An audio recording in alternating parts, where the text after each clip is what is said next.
Su guitarra lo ha acompañado durante toda una vida, misma que ha dedicado a cantarle al amor, al desamor y a las causas sociales. La trova lo ha formado como músico y llevado a vivir sus más bellos momentos. Él es Félix García, en In Situ. Hola, ¿qué tal amigos? Les hablo Félix García, cantautor chihuahuense. Los invito a que conozcan un poco más de mi historia aquí en In Situ. Ahí nos vemos.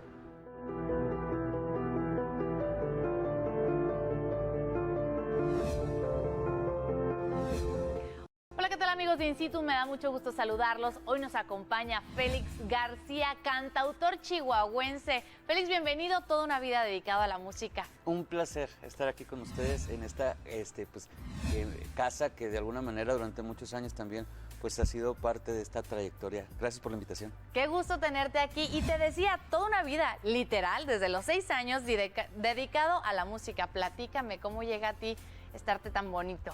Pues sabes que tuvo mucha influencia la cuestión de mi mamá, mi papá, o sea, ellos de alguna manera muy involucrados con las cuestiones musicales, pero realmente dijéramos que esos despertares se fueron fomentando más en la adolescencia, porque ya para, dijéramos, el tercer año de secundaria, yo no dominaba ningún instrumento bien, tocaba un poquito el piano, la guitarra, iba con mi mamá a cantar en los coros de la iglesia, pero ya cuando lo agarré como algo personal y dedicado, fue al final del segundo año de secundaria. En un principio era las clásicas clases que te mandan los papás para que aprendas de un poquito de eso y un poquito de aquello. Con mi mamá prácticamente yo estudiaba porque mi mamá ha sido maestra de piano y de guitarra durante muchos años. Ella formó una escuela que se llama Taller de Arte a principios, mediados de los 70s. Entonces, esa fue como que las primeras influencias. Pero te digo, ya como para mi adolescencia, a los 14, 15 años, 13, 14 años, fue que lo tomé como algo más personal y de ahí me agarré y mi vida se transformó totalmente. Qué diferencia, ¿no? Cuando te apasionas de algo y lo haces tuyo y no es algo que te están marcando o no es algo que todos los días mi hijito tiene que ir a clases de... Y peor a esa edad, eras un adolescente. Sí. ¿Y lo usaste para andar de conquistador, Félix? Yo creo que de alguna manera, mira, realmente yo sí tenía muchas ganas de compartir lo que hacía. Entonces, en ese sentido, al compartir y cantar, pues de alguna manera le llamaba más la atención a las muchachas que a los chavos, ¿no? Claro. Entonces, eso, sí me facilitó puertas para poder conocer más gente, entre ellos obviamente a más muchachas que chavos, porque los chavos sí como que había como un celito, así como una especie de... Claro. Que no les caía muy bien. Y siempre fue muy positivo en ese sentido, muy enriquecedor y se fue transformando mi vida muy ampliamente, porque desde ser pues un típico joven, adolescente, empecé a sentir que era notado y que lo que yo hacía le agradaba a la gente. Entonces eso fue muy motivante para seguir construyendo. A esa edad que empiezas, me imagino, a agarrar la guitarra y a componer desde esa edad. Sí. ¿Cuáles son tus primeros acercamientos a los escenarios, a presentarte en un público? Platícanos un poquito de esa etapa. Fíjate, yo estudié en el Colegio de Bachilleres número 1, en el Cobach 1. Entonces, cuando entro yo a la preparatoria, yo me recuerdo que llevaba mi guitarra colgada en la espalda, mis libros y demás en un morral tejido, así como que medio con alguna influencia de hippie antigua, ¿no? O anterior. Y yo me iba a cantar en los recesos. No me importaba que la gente no se acercara. Yo tenía ganas de cantar, o me ponía a estudiar y a cantar en una área un poquito más apartada donde todo el mundo jugaba. Pero yo no le llamaba a nadie a que me siguiera. Entonces yo me iba con la guitarra, a cantar, a sacar lo tuyo. Exactamente, y se iba acercando gente. Entonces, los primeros públicos informales fueron de esa manera en los patios de los bachilleres. Oye, qué difícil, ¿no? Porque a lo mejor podríamos pensar que muy por el contrario, la gente te iba a ver como el bicho raro, decir, ¿y qué onda? Y a relegarte. Y lo que lograste fue que se fueran acercando contigo. Se fue juntando la gente de manera natural. Y yo creo que tenía mucho que ver eso. Y eso fue generando cierta confianza, Ujú. a tal grado de que en el 88, cuando yo tenía 16 años, 16, 17 años, presento mi primer concierto en el Paraninfo de la UACH. Guau. Buscando apoyo, me apoyó el Colegio de Bachilleres, mi plantel, y también me apoyó la Universidad Autónoma de Chihuahua. Ujú. Entonces, había una pequeña jornada de trova y en aquel entonces el encargado de extensión universitaria se llamaba Guillermo Trenti y él creyó en mí. Dijo, Ujú. no, pues vamos a hacer esto. Había un cantante muy famoso de aquel entonces de trova en México que se llama Gabino Palomares. Ujú. Él se presentó un día y yo me presenté al día siguiente. Mi primer concierto Wow. fue el día 1 de noviembre de 1988 en el Paraninfo de la UACH, con muchísimas satisfacciones, un teatro no lleno, pero yo calculo Nutrido. que sí, la verdad, bastante bien. Desde luego que veo los videos porque se filmó video de aquel entonces. Ajá. Me da pena ajena, pero Pero pues eran los comienzos, eran es los como todo, comienzos, ¿no? Cuando uno exactamente. empieza a ver sus primeros escritos o sus primeras grabaciones o lo que sea, dices tú, ¿cómo puede ser posible? Pero pues es lo que dio pie a que hoy hayas tenido una trayectoria impresionante con muchísimos grandes, amén de lo grande que eres tú, por supuesto. Gracias. Oye, y platícame por qué la trova, porque a lo mejor un muchacho de 13, 14 años se ponía rockero, se ponía popero, pero a ti te dio por el lado del sentimiento. Platícame por qué adoptar la trova. Sabes que desde muy chico, la música que oía ahí en la casa, mi mamá escuchaba mucho a Silvio Rodríguez, a Ujú. Mercedes Sosa, Facundo Cabral, Alberto Cortés, a Pablo Milanés. Qué delicia. Me llamaba mucho la atención la letra, el manejo de la guitarra, me gustaba mucho la música latinoamericana. Sí. Siempre de alguna manera fui rebeldón, un poco rebelde ante injusticias, ante el sistema, todo esto. Ujú. Fue influyendo mucho la cuestión política en México también, de alguna manera, en México y en América Latina, porque todavía estábamos muy cercanos de tiempo cuando yo era un niño. Yo nazco en el 71, entonces pues mis primeros 10 años fueron casi la década de los 70 y la mitad de mi adolescencia, hasta los 15 años, pues, los 80, ¿no? Sí.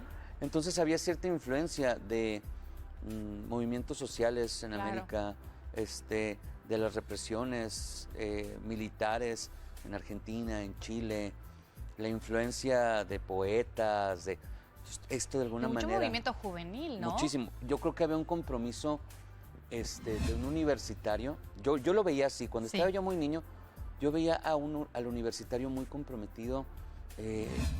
Los veía así como héroes, o sea, todos los universitarios, porque sentía que eran los que ayudaban a transformar Sí, claro. las sociedades.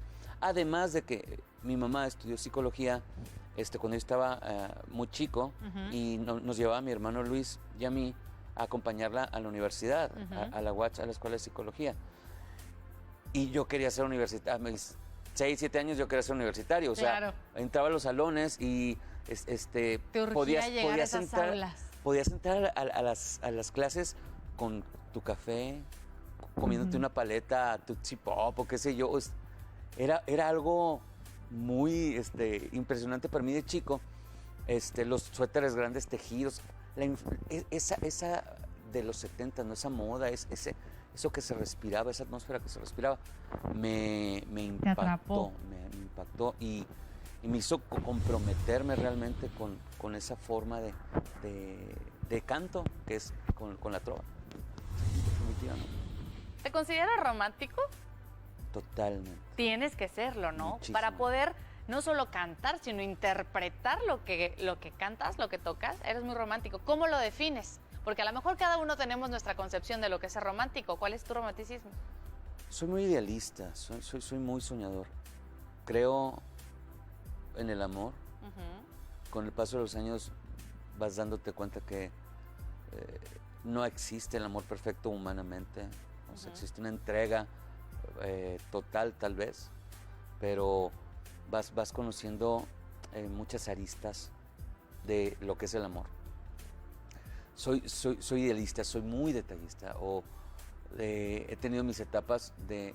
Cuando era yo muy joven, era muy detallista en mis relaciones con mi pareja.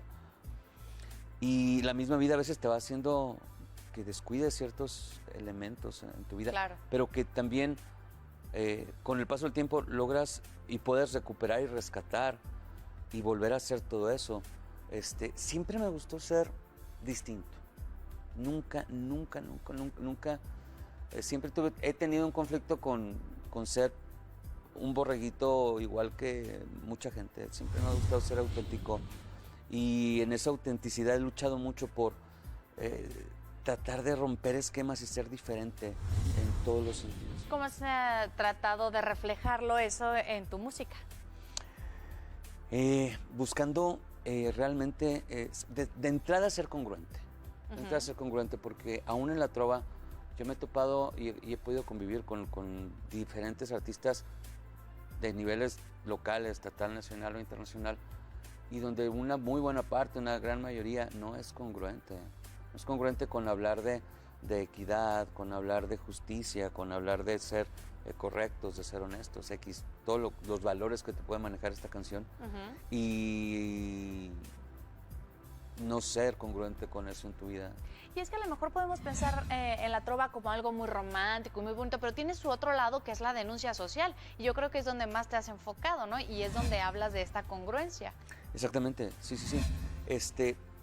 Todo, bueno, México nos da mucha tela donde cortar. Definitivo. O sea, para hablar de lo que estamos inconformes con nuestra sociedad, con nuestro país, con lo que creemos que no está bien. Son tiempos también en donde también puedes expresarte mucho más. Claro. Porque hace muchas décadas, no tantas décadas, pero no era tan fácil tener esta libertad de expresión. Pues ser congruente, ser responsable en tus letras también. Buscar, ¿sabes qué? Yo pienso que una de las cosas que yo he tratado es, hasta donde sea posible, hacer conciencia en general con el mundo que te rodea, yo no creo que haya cambios sociales generales, yo creo que hay cambios personales. Claro. Y el cúmulo de esos cambios son los que pueden transformar una sociedad, mientras cada individuo no se dé cuenta, no esté despierto y sea consciente y que su impacto en el lugar donde vive, con su familia, con su trabajo, con sus amigos, en el entorno donde se desempeña, haciéndolo cada día es como realmente puedes transformar una sociedad. Y qué bonita la herramienta que escogiste para poder crear este cambio social. Una vez que te presentaste a la corte de 15 años en ese escenario que fue el Paraninfo, de ahí vino para arriba. Pero todo esto quiero que me lo platiques después de ir a una pausa comercial. Acompáñame. ¿Cómo no? Claro que sí. Vamos a una pausa. Siguió la etapa de las primeras canciones, de los primeros encuentros de amor y desamor en lo personal. Sí. Gracias a ello también vinieron las primeras composiciones hacia ambas temáticas. Después de una decepción amorosa me voy a la Ciudad de México, donde conozco gente muy talentosa como Gabriel Díaz Dueñas, Luis Gerardo Cuburu, hermano de Cuburu también, de la familia azteca. Anet, ajá. Entonces, estamos en lo que en aquel entonces eran los orígenes muy precarios de la academia. Pido yo los derechos y me gestiono como el único director en Chihuahua que trabajaba con derechos de autor directamente en comunicación con gente de Nueva York y de Londres. ¡Qué increíble! Entonces, de alguna manera, ellos reconocen mi trabajo.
que continúan con nosotros y estamos platicando de la carrera preciosa en la música de Félix. A ver, a los 15 años ya llenando escenarios y de ahí, ¿qué seguía?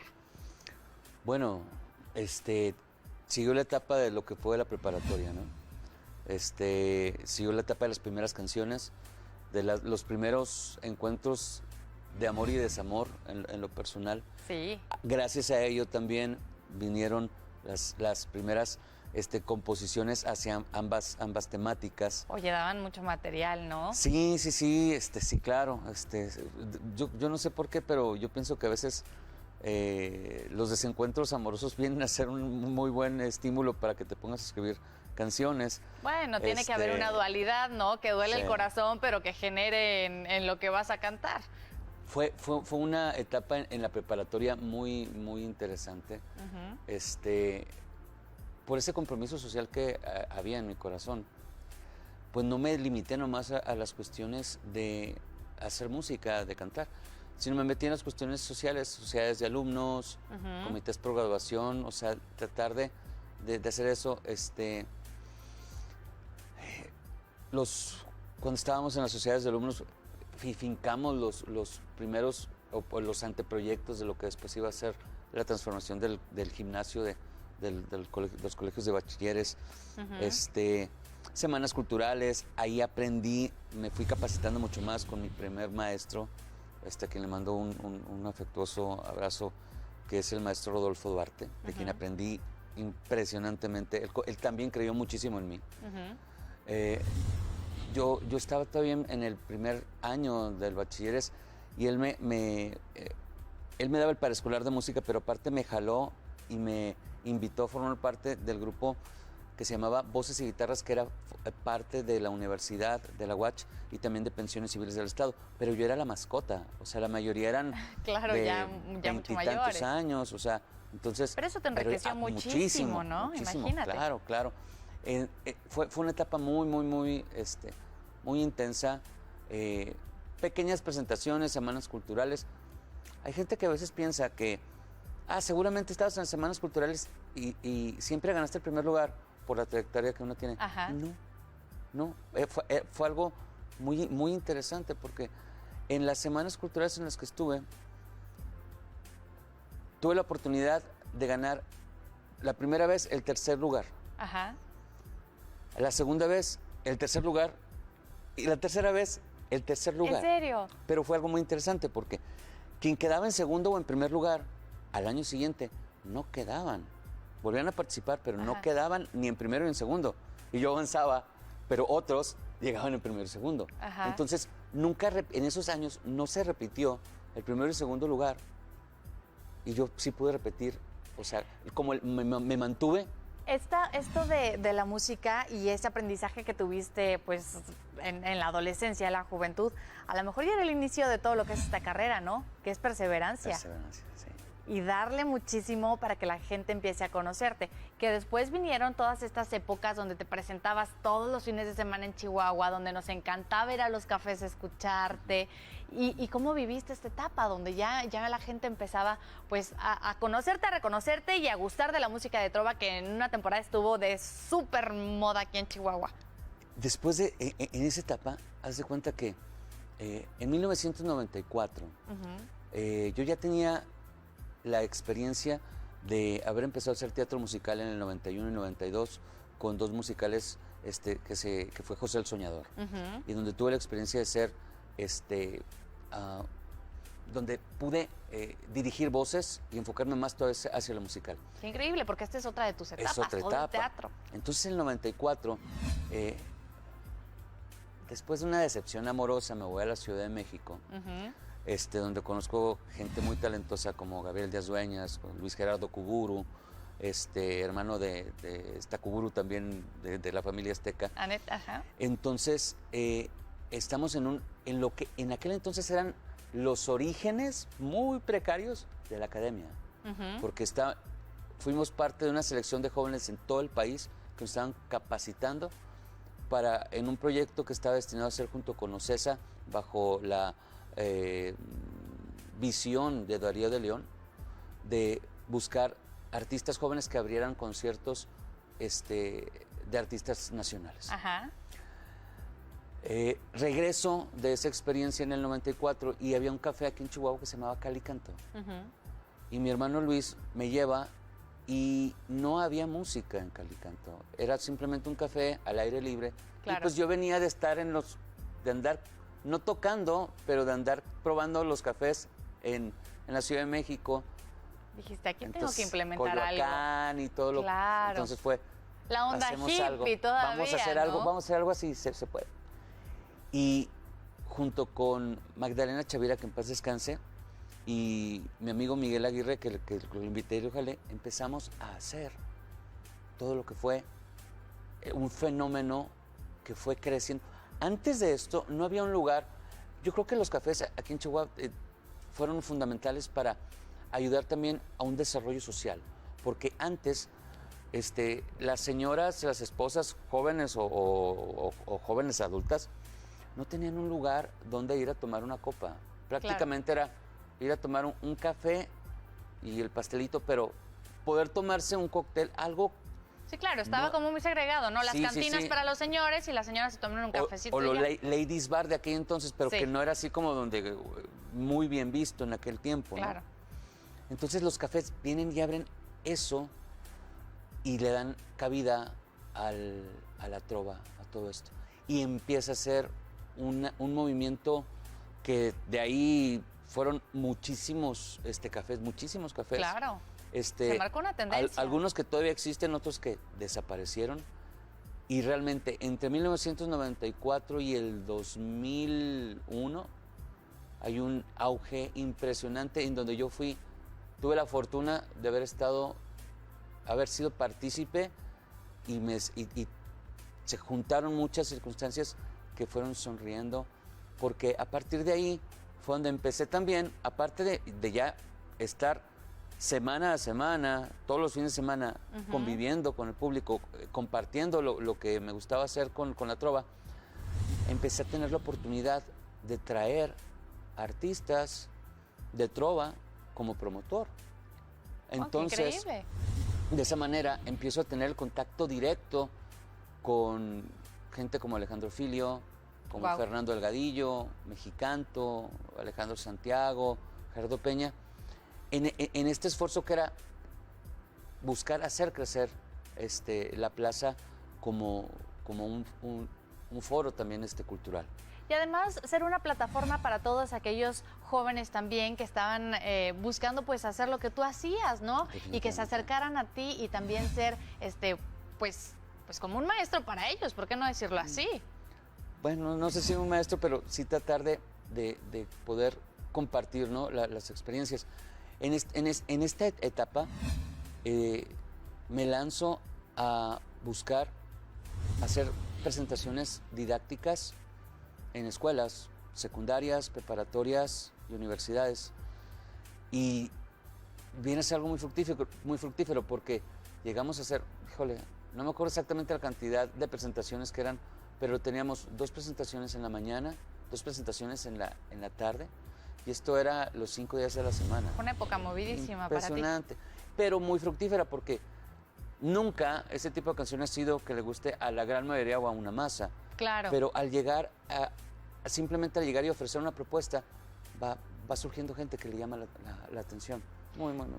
Platícame de esta otra etapa que es el teatro, donde empezaste a poner, a coordinar las voces y donde empezó a crecer el teatro aquí un poquito en Chihuahua. Platícame de eso, cómo llega a ti. Claro, sí.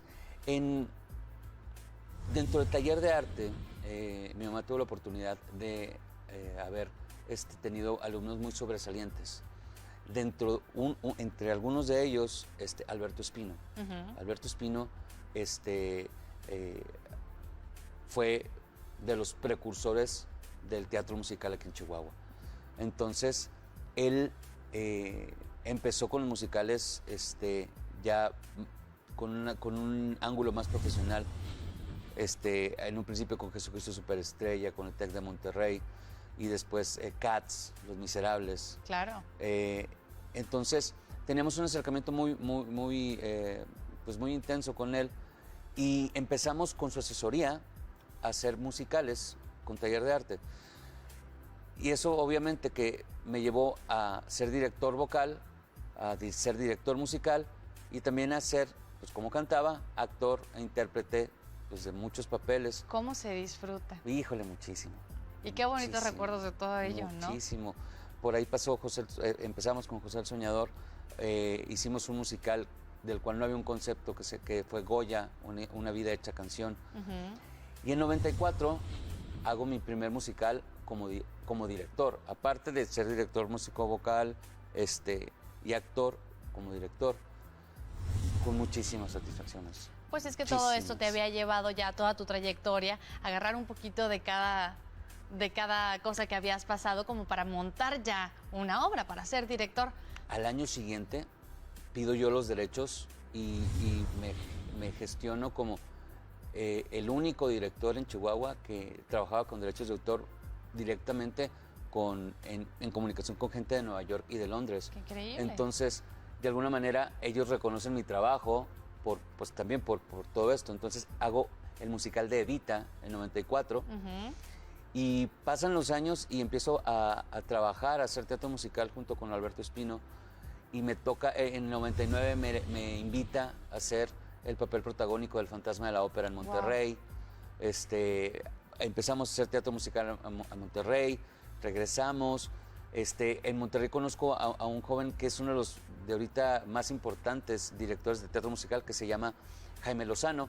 Entonces, todo eso hasta lo más reciente que fue en 2013, 2014, volver a montar aquí Jesucristo Superestrella con los derechos de Londres. Definitivamente ha sido una trayectoria que te ha llevado a marcar, creo yo, cambios muy fuertes en la música y en el teatro de Chihuahua. Me encantaría seguir platicando contigo sobre todas las personas las que has conocido y todo lo que has, pues, sufrido y disfrutado dentro de esta carrera. Para cerrar esta platiquita, platícanos en lo que estás hoy y cómo podemos seguirte. Ahorita estamos, el día de mañana nos presentamos Alejandro y yo, Alejandro Filio y un servidor en Ciudad Cuauhtémoc, dentro del Festival de las Tres Culturas. Y pasado mañana, este viernes, nos presentamos aquí en el Teatro de la Ciudad, a las 8 de la noche. Y de nueva cuenta, bueno, el concierto es de Alejandro Filio, pero yo estoy dentro de todo lo que es la promoción de todo esto, pero en un momento vamos a volver a cantar juntos en el escenario. ¡Qué rico! Ando con eso, ando con la celebración este año de mis 30 años de carrera. Ajá. Próximamente convocaremos a lo que son audiciones para volver a presentar José el Soñador. Estamos en pláticas para hacer el Fantasma de la Ópera ahora en un antro en la ciudad, con un concepto muy juvenil y muy rockero. Y tratando de hacer crecer esto todavía más para Chihuahua, para la gente, y de impulsar de nuevo la trova, ir de nuevo a todas las universidades a cantar. Qué increíble, Félix. Yo creo que eso es lo importante y esa es una labor con la que debes de seguir moviéndole a toda esta cultura de música en Chihuahua. Te agradezco mucho esta plática.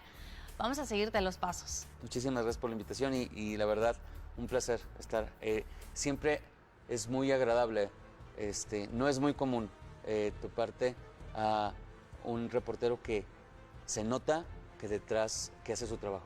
Te agradezco muchísimo. No, es impresionante. Gracias porque uno se siente muy bien de poder tener una charla así con alguien que se preocupa por ver un poco lo que uno hace. Qué rico tenerte aquí. Te agradezco muchísimo. Gracias por acompañarnos. Que tengan muy buenas noches.